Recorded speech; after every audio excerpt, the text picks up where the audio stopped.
You are sitting in a noisy chain cafe in the middle of the morning traffic.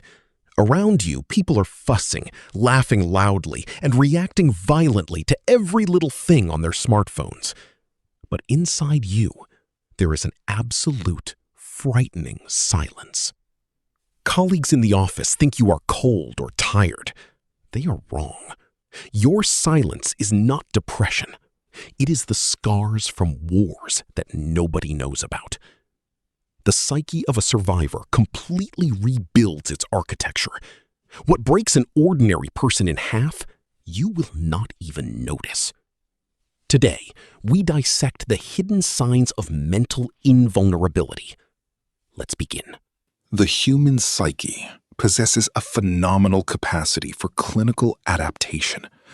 When you face a series of severe shocks, betrayals, or brutal pressure, the structure of the nervous system changes irreversibly. An ordinary person in the office cubicles begins to panic over a spilled latte or a missed deadline. You, at that exact moment, remain an icy monument. This is not indifference, nor is it emotional numbness. Your amygdala, the brain's fear center, has simply cranked its sensitivity threshold up to the absolute maximum. It has seen a real, living hell. The brain understands that this petty social circus poses zero threat to your actual survival. The inhibition reaction now completely dominates over impulsive explosions. The people around you in the co-working space might mistake this for arrogance or slow responsiveness. In reality, it is the rigid pragmatism of a survivor. Why waste scarce mental resources on screaming and arguing? You do not react instantly. You take a pause, analyze the layout, and strike precisely at the target. Your nervous system has undergone a brutal calibration by real pain. Breaking you with cheap, everyday manipulations is now completely impossible.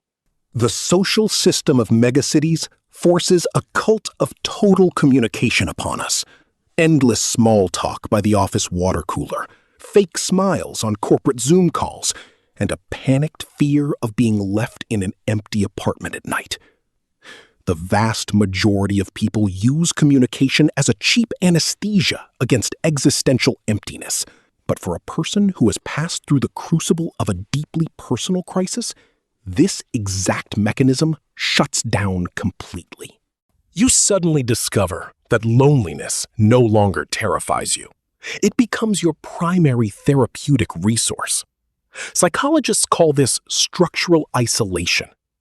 You stop frantically searching for approval, holding on to people who are leaving, and settling for compromised relationships just to avoid being alone.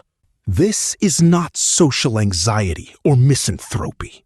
This is a rigid filtering of your mental space.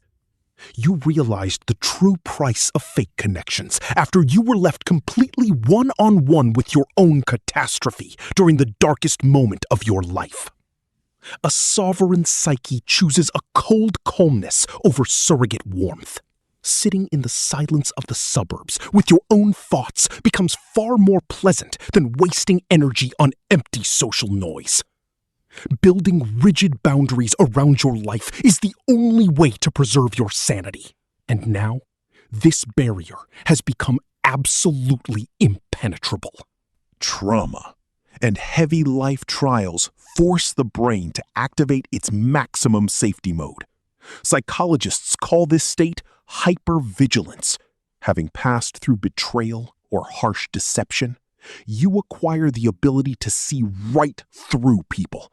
Your brain instantly registers facial microexpressions, fake intonations, the hidden motives of colleagues in the open space office, and the slightest changes in the behavior of those around you. It is practically impossible to deceive you or drag you into a toxic manipulation. You read rotten intentions long before a person even has time to open their mouth. This is not paranoia. This is an evolutionary radar that your psyche built to protect the ego from repeated strikes. Life has taught you to read between the lines. Now, any fake mask shatters against your cold X-ray gaze. Psychoanalysis describes the phenomenon of emotional closure in detail as a higher-order defense mechanism. Externally, you can behave in an absolutely adaptive manner. You smile at business meetings in Starbucks, maintain polite dialogue with neighbors in the suburbs, and appear to be part of the general system. But this is an illusion. Inside you, a hollow, impregnable bunker has been constructed. The sovereign psyche of a survivor no longer grants a line of credit or trust to the first person it meets. You clearly separate superficial social theater from genuine access to your personality. Those around you in the office cubicles may call you secretive, cold, or difficult to understand. They simply do not understand that your silence carries a high price. You had to learn from your own skin just how costly excessive openness can be. Now, vulnerability has become an unaffordable luxury. You understand that by no means is every person capable of treating your internal truth with care. The brain activates a rigid safety protocol. You live through your main battles in absolute silence, behind the closed doors of your own mind. Now, the key to this bunker belongs to you alone. The majority of ordinary people in the suburbs find themselves in an eternal chase after external stimuli. They vitally require a constant dopaminergic noise, new purchases, loud parties, endless scrolling of feeds, or gossip in office cubicles. But the brain of a person who has survived tectonic shifts in life despises these cheap traps. You begin to experience a deep, almost sacred gratitude for the simplest things. The silence of an early morning with a glass of black coffee, a calm evening free of drama, a predictable workday. Psychotherapists explain this as a fundamental reappraisal of values at the neurobiological level.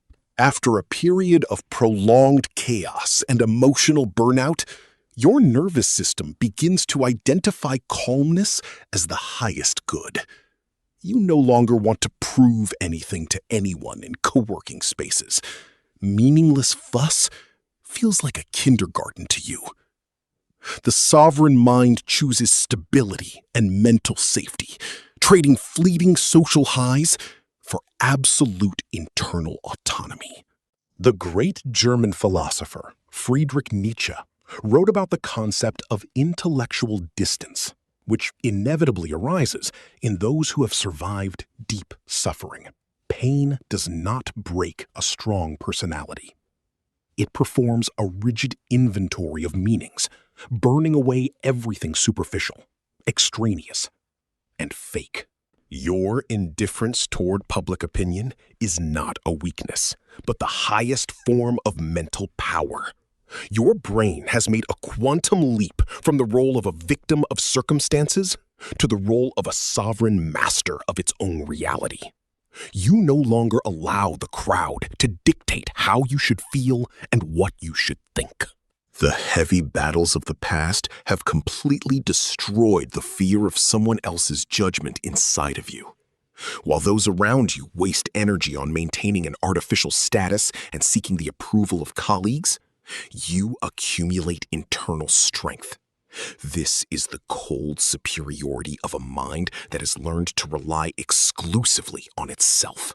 You have become a titan in your own world. Your scars were never a sign of brokenness.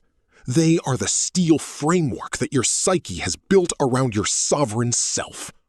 Your brain simply refused to be a bargaining chip in other people's social games and chose the path of absolute autonomy. It is impossible to build an independent life if you continue to hand out access to your mind to every stranger you meet in this megacity. Your coldness, your silence, and your rigid boundaries are not a defect. They are your main evolutionary advantage. It is time to definitively accept your new strength. If this surgical breakdown of meanings helped you see reality without the fake masks, subscribe to the channel.